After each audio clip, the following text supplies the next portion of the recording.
Hey, happy Friday, and welcome to another chamber check-in episode from Idaho's only five-star accredited chamber.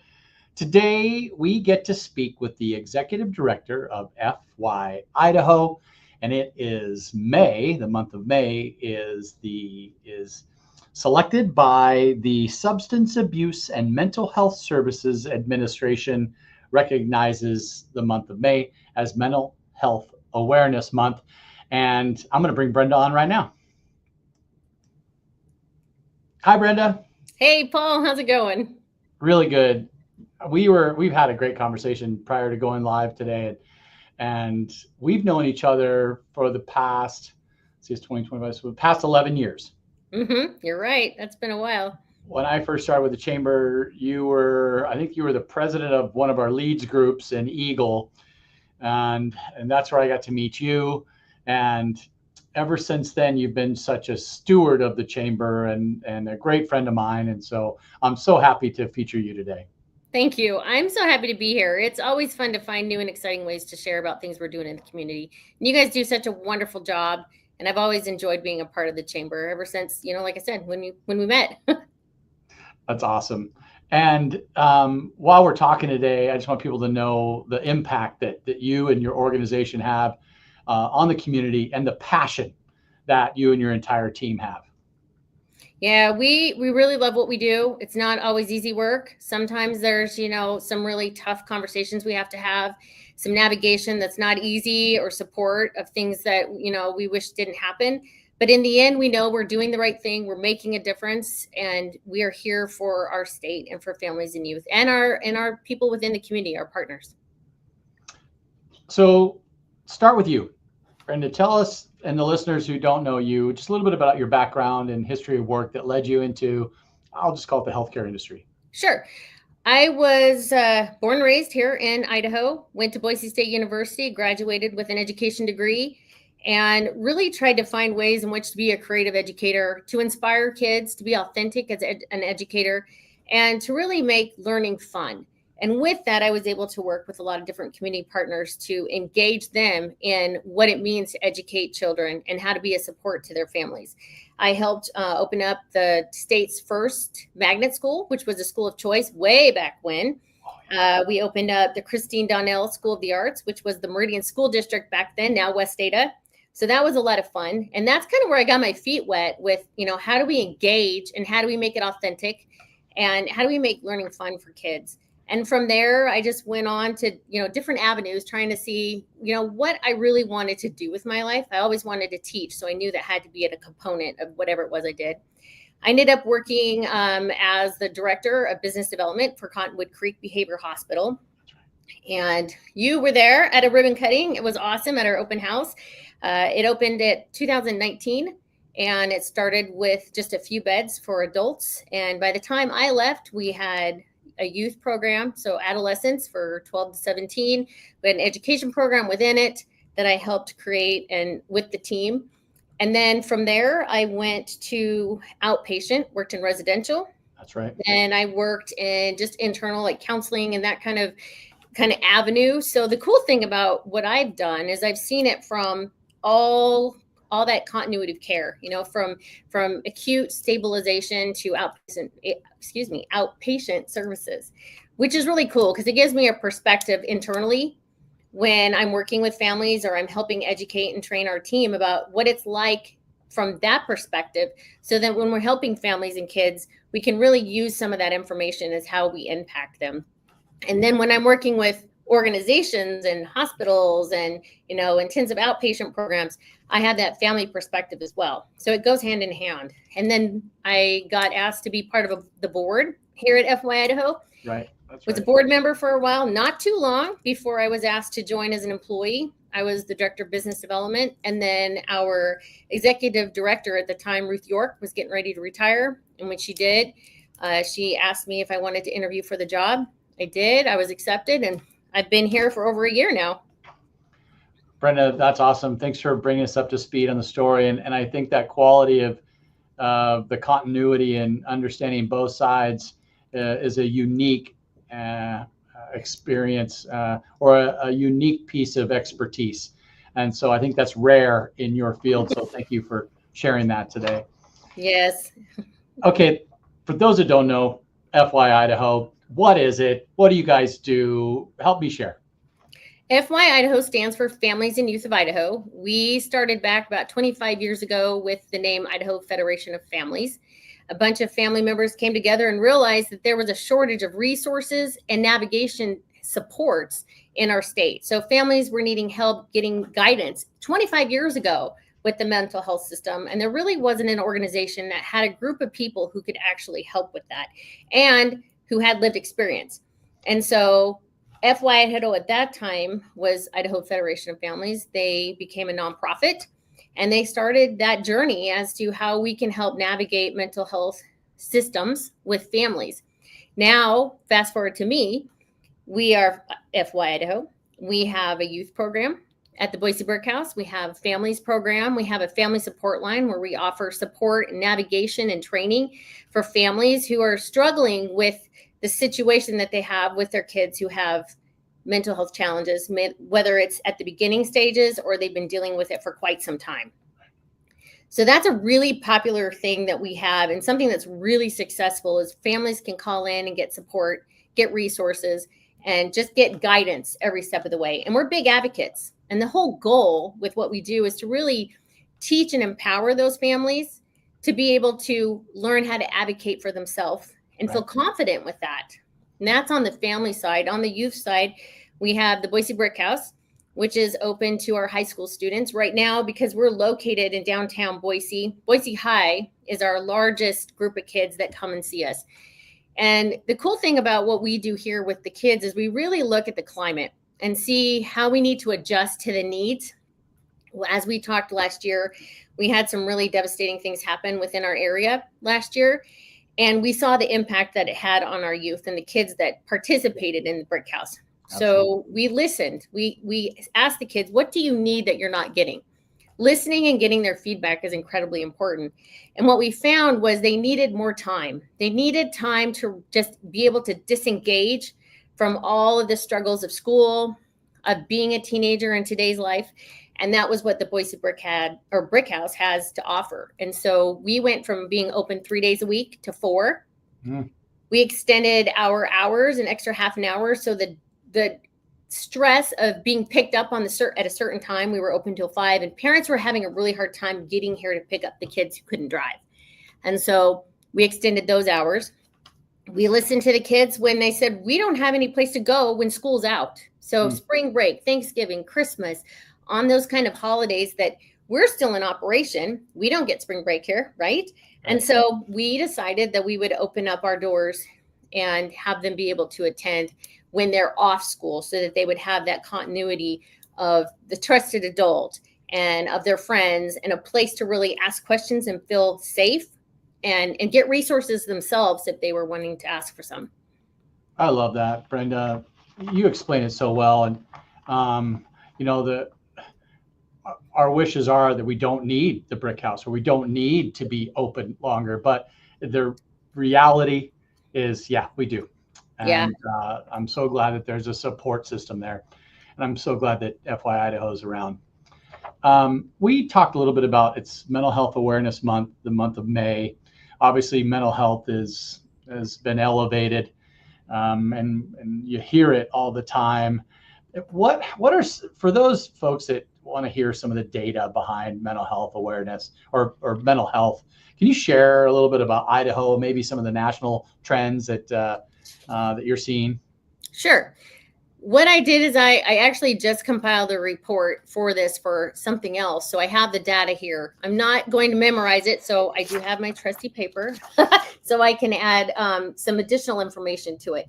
So we know that Idaho is mostly rural and frontier. So we have 83,570 square miles that make up Idaho, which is the majority is frontier and rural. Our population is 2.002 million people. And of that, 23.8% are under the age of 18. So when you think about what we're doing, and to give perspective of FYIdaho working with kids under the age of 18, within our state, that's 476,476 kids in our state. We are one of the most sparsely populated states in the United States, and we're actually designated as a shortage by the Health Resource and Administration as health providers. So we don't have enough providers within our state to meet the needs of our population. The statistics in 2024 estimated that 28,112 children have what we call SED, serious emotional disturbance. Wow. And I would say probably one of the biggest things here is Idaho has had the third worst rate of suicide completion in the United States. And suicide is the leading cause of death between ages of 10 and 25. So you can look at this data and say, wow, we have an issue. We have a problem. There's something not right here. And what we had talked about earlier and what I really try to educate is if we have problems, we need to be a part of that solution. We can say all day long, look at those statistics. They're really scary. Why are we having this challenge? Why are we having all these hurdles? Why is healthcare so hard to come by? Mental health care in this circumstance. And it's up to us as individuals within the state to make a difference. We're trying to do it here at FYIdaho.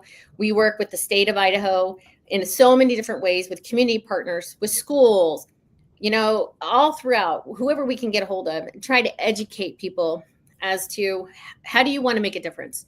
Because if we all come together, that's how it's going to change. And those numbers will come down, but we also have to make it a priority. That needs to be a priority because if it's left unchecked and not looked at and supported, then we're going to have higher numbers every single year. Wow. I love that you share that data and that it's actually really current. Yeah. Most of the time you don't get data that's, up even to 5 years. Mm-hmm. So you're sharing some stuff from as early as 2024. And I had no idea. When you break it down by population and those that are under 18, that's a significant number.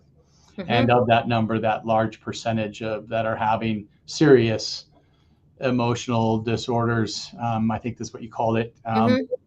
But what you and I were talking about earlier is if there's a trusted partner, a trusted adult that can, coaches, and teachers and parents and business owners that hire Mm-hmm. high school kids. I think that's important that that your ears are open and it's the open door policy. Come and share whatever you need to share. Absolutely. You did it right. That's exactly right. Okay, Brenda. Let's talk a little bit more about how FYIdaho engages. You mentioned the Brick House. What are some upcoming events that you're hosting that you're educating the public on? This is an awesome month. Every month, every week, we're doing something. But with it being May Mental Health Awareness Month and Children's Mental Health Action Week, and that's really cool because they're saying take action. We know this is happening. We know it's affecting our youth. How are we going to take action and make a change? So that's May in a nutshell. So everything that we're doing is really trying to bring awareness to that. Tomorrow, we're going to be at the City Capitol Market. That's on 11th and Myrtle. We'll be there from 9:30 to 1:30, and there's a nonprofit booth. We are a nonprofit organization, so there's a booth that we've been able to utilize for tomorrow where we can share information, resources. We can share our family support line. We can share things that we do with youth or for families and really just engage. I'm a firm believer, especially in mental health, you go where the people are, and the people are in the community. They're enjoying things that are outside, and we want to get them when they're happy. We want to get them when their mind is like, woo, this is a beautiful day. It's almost 90 degrees in May. And they're in that mood that they're like looking and engaging with people. And that's kind of that prevention component of mental health. And so if we have that opportunity to go to the market and be there and engage in a safe space and a non-confrontational in their way, right? They're not in crisis. They're just enjoying. They see that we're part of the community, that we're part of the state, that we're there to help. And they can ask questions that they might always have been wondering, but not ever asked somebody. So being where people are is so important. And that's one of the things the Chamber has really helped us with, is finding other avenues in order to engage with populations that could utilize our services or just wanted education. So that's the first one. So that's tomorrow. And then a week from then, so the 17th, we're going to have our second annual resource fair here at the Boise Brick House. And that's a really fun opportunity for families to be able to meet people who provide the resources from a whole like spectrum of services and can be there again. Let's ask questions. Let's engage. If you have an issue that you need or a challenge that you need some information for, we're here for you. And it's in a fun, exciting way. The cool thing is we have raffles, we have art stations, we have engaging things for the families and the kids. And we have worked with the Boise Zoo, and we are able to, for some of these families that are coming in that RSVP'd, be able to get them some tickets to take their kids afterwards to go to the zoo together. So it's one of those things that we're really engaging families and their kids. And we really want to make sure that it's memorable and authentic and successful for everybody. So tomorrow's the market, right here at 11th and Myrtle, May 17th at the Brick House. Where's the Brick House for those that don't know? Oh my goodness. We are super close to the Capitol, 704 West 7th Street. Okay. So if I walk out the door, I can see the back of the Capitol building. So we're just on Franklin and 7th. That's where we are. Okay. And so we're walking distance right there to the Capitol building. Okay. We talked a lot today about some data around mental health. We talked about the origin story of FYIdaho. I know it's a tongue twister. Easy for me to say. And the impact that your organization is making. Is there anything else while we have you that you want to educate the listeners on? Well, I want everybody to know that the services that we provide are vast. So anybody who calls us will be given resources depending on what it is that they need. So if they're calling us and we aren't the right space for them, because we work on mental health. So someone is calling for something that maybe we are not the expert in, we provide resources and we have enough connections within our community to be able to reach out and say, here, this is who to get a hold of. We know these people, they're vetted, we trust them. We offer navigation of that system. So, if somebody who, let's say, has a child that's in inpatient stabilization and they're getting ready to discharge and they have questions through that process, we can help navigate that discharge. Oh, okay. I actually have had the opportunity. We are statewide, so I spend a lot of my time traveling the state of Idaho, educating stakeholders, educating physicians and doctors, other community partners, families, and youth all throughout the state as to what mental health looks like, how we can combat it, and then how we as an organization can be there to help them. So there's a lot of opportunities for organizations, schools, et cetera, to have that one-on-one or somebody coming in and educating and training to the different things that are happening with our state. And so that's always been a real good positive. And the other thing too, I think that's really important is we really do listen. We really take a focus on and think that it's important to listen to feedback from our families, from our kids, and hear it from their own voice, right? We don't have the right to think we know what other people are thinking. And, you can guess all you want and you're probably never correct, right? And so it's really important to be able to share that when you give us feedback and you say, this is what's happening to me, this is how I'm feeling. It's important for us to be the steward to be able to provide that information to the people that we have relationships with, to teach them this is what's happening. And these are the struggles they're having. How can we help them? And so it's a really good opportunity for youth and for families to be able to provide that feedback and for us to do something about it. It doesn't stop here. Our job now, after we get it, is to go out and help fix the problem or the challenge. Well, and the last final thing, since this is the chamber check-in and we got the business community listening, how can the business community support and be involved? Well, we always love the opportunity to go into the businesses and teach and educate and answer questions and be a resource in the event somebody needs it. However, thank you for this. We are a nonprofit. So we always appreciate donations, sponsorships. We actually, I'll make this quick, the Boise Brick House is working on gaining help with sponsoring meals for the summer for these kids. Okay. And because when you're removed from the school system, a lot of those supports and those things that you have that you can count on are removed and you don't have them. And so our youth program director has really gone on a mission in order to make sure that the kids are fed. And so we're working really hard to find people who are willing to help fund it. It's $50 a day. And we're open 3 days a week. So, that kind of helps think about, and it's 3 months. So any little bit helps, and we appreciate it. And just supporting us, supporting the fact that there are people out here that are willing to help. And when you look at somebody who's having a bad day, just offer them a smile and say, I hope your day, know that I'm here for you. That's what we like to kind of like spread out to the world. Gonna be okay. Yeah, yep. It will. And there's people who will help you spread the word. And, our job's always to make somebody's life better. So businesses that are interested can just go to FYIdaho.org or give you a call at 208-433-8845.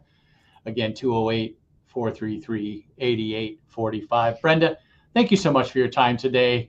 I appreciate your friendship and the stewardship that you have for the Chamber. Thank you. Thank you always for being here for us and for me. And I look forward to doing this again. Remember to like and share our YouTube channel, and join us next week as we check in with the general manager of the new Hemlock restaurant, Jim Borton. Have a great weekend, Brenda. Thanks, Paul. See you later.